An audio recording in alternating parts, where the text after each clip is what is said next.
Welcome to Informed Sources on News Channel 3, where we talk about the week's big stories with local voices. I'm your host, Greg Hurst. Thanks for joining us.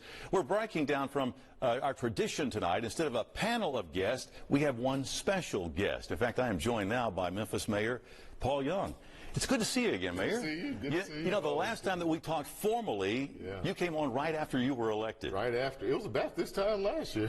You're exactly right. About a year from a year ago. Yeah. And now you've been in office for 10 months. 10 months, yeah. It's been an amazing run. I've had a lot of great experiences, and I still wake up every day just feeling blessed that I have the privilege of being able to serve in this capacity for the city that made me who I am. Well, we appreciate you taking the time to come out and join us. I know you have a busy schedule. You're running from daylight to dark and sometimes even beyond. So thank you so much for coming here and talking with us about things that are happening within the city. No problem. It's always great to have a good conversation about things happening in this city. All right, let's jump right into it. Let's begin tonight with a topic that affects every Memphian, and that is crime.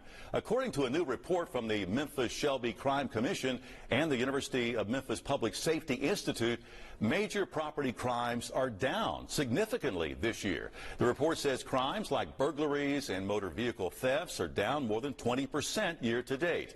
Overall crime is also down by a little more than 10%. But if you ask most Memphians, they still believe that there is still way too much crime in our city. It's really sad how the crime is getting here in Memphis. You know, people just are shooting people everywhere. I mean, broad daylight. I mean, it's just crazy out here. According to MPD, as of last week, there had been 256 homicides so far this year. That is down, though, from 318 during the same period last year. You know, crime does still seem to dominate the news, Mayor. You have the advantage of being in office now for 10 months. How would you characterize crime now in the city? Yeah, I mean, as people have stated, I mean, it's still far higher than we want it to be. And anytime people are losing their lives, it's not a good thing. And so we're not doing victory laps, but I will say that our team has been working incredibly hard, and I think you're starting to see the fruits of that labor. MPD has been doing these Code Zero crackdowns at least twice a month for the past few months, where they're flooding these different precincts with a presence. They're executing warrants. They're out there in the streets making sure that they're getting the folks that are doing the negative things in our community. We've seen just over the past 30 days, they had an initiative through MPD where they went and executed warrants on over 280 fugitives within the city of Memphis.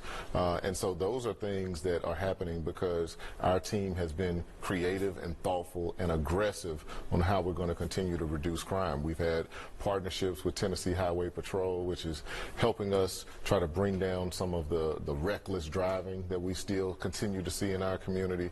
And then we're continuing to build partnerships with those community groups that are working with the young people in our community to try and prevent the crime on the front end. It's everything that we had been talking about prior to coming into office, and we're putting that into work, into action. It's good to see that you are making a dent in that violent crime, but you know, occasionally we do still see these spikes in crime. I know 2 weeks ago we had 8 homicides just over the weekend. There's still domestic violence that's an issue there. Does that still concern you? Oh yeah, absolutely concerning. I mean, we had a stretch from like October 4th to like October 13th or so where there were no homicides, and we were pretty quiet about it. But then right after that is when we saw that stretch that you're talking about, where we saw a couple of incidents that all seemed domestic in nature. And, you know, as we are continuing to suppress crime and flood our precincts with a presence, we know that there's still a lot more work that needs to be done in the community to teach people how to cope with those angers and the emotion that people are feeling that causes them to pick up a gun and use it to kill someone.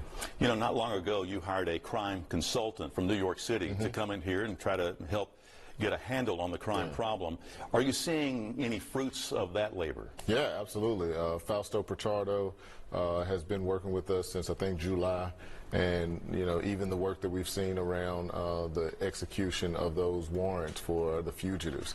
The MPD had a really creative approach where they had different precincts that were working on that initiative, an advisor that has come in addition to Fausto that's on the team that's also helping them bring some legal expertise to the table, and it's because of that work together with Fausto and the MPD team, we're able to make a bigger dent in getting people off the streets that have been wreaking havoc in our community for years. Why did you think it was necessary to bring someone from the outside into the city to deal with the problems that we're having? Well, it's always good to bring fresh eyes to our old problems, and you know, he came from a space where he had worked in New Orleans and had done some work with the mayor of New Orleans and the chief of police there, and we thought it would be helpful to have him here, and it's paying off. So we're glad that he's here, and we're going to keep coming up with innovative strategies, and you'll continue to see announcements coming out of MPD on different programs and initiatives that we're putting in place because we are serious about it. We're concentrating on it every day.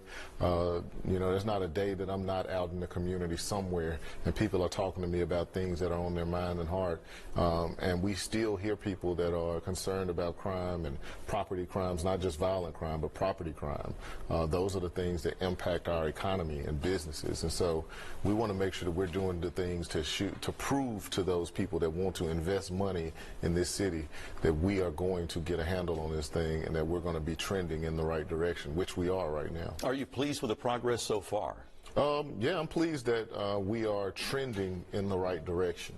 Now, like everyone else, I wanted to move faster. Every time we see a negative incident, a shooting or something that takes place, it hurts. It hurts to see, and I try to look through all of those reports to make sure that I understand the pulse of what's happening in the community. But I am very, very encouraged because, again, things are trending in the right way. Our teams are working hard together. We're working with all of the different parties to make sure that the people that are doing the negative things are paying the price, and we're going to keep doing our part from the city perspective to make sure that we're getting those individuals off the street. You know, you still have an interim police chief. Yeah. Have you seen enough over the last few months to remove that interim label, or is it time to search for someone else? I've definitely seen enough. I mean, I think that she has proven that she can get results. We're getting the results, and right now her appointment is tabled by the city council, which means that the city council actually has to bring it back forth, and I believe they're seeing the same things that I'm seeing, and I'm hopeful that we can get some resolution on that soon. You've been holding these town hall meetings periodically throughout the city. I think you were in Hickory Hill this past week. What are you hearing? What are you learning from residents during those? Yeah, the town halls have been great, and it's something that we want to continue throughout the administration. This is not just for a spotlight for a night. This is for us to be continually out in the community to get the pulse of what people are feeling in our city. And what I hear is you know, that people are hopeful about the city, that they still love our city. Certainly we hear about the concerns around blight, trash. We hear about crime, of course, opportunities for kids, things that we know people are concerned about. They get an opportunity to verbalize it. And then, you know, there are some instances where we see immediate resolution. At the last town hall in Hickory Hill, we had a resident who was concerned about a car being parked on their street for too long, and while we were in the meeting, right after she said it, our police officers had already gone out to begin taking action. And so those are the types of things that are great for our community to see, that we have public servants that are working on their behalf. All right, I know they appreciate you being there. When we come back, we're going to shift our focus from crime to another major issue affecting the city of Memphis. That's public transportation. And recent changes help MATA get back on track. That's coming up next on Informed Sources.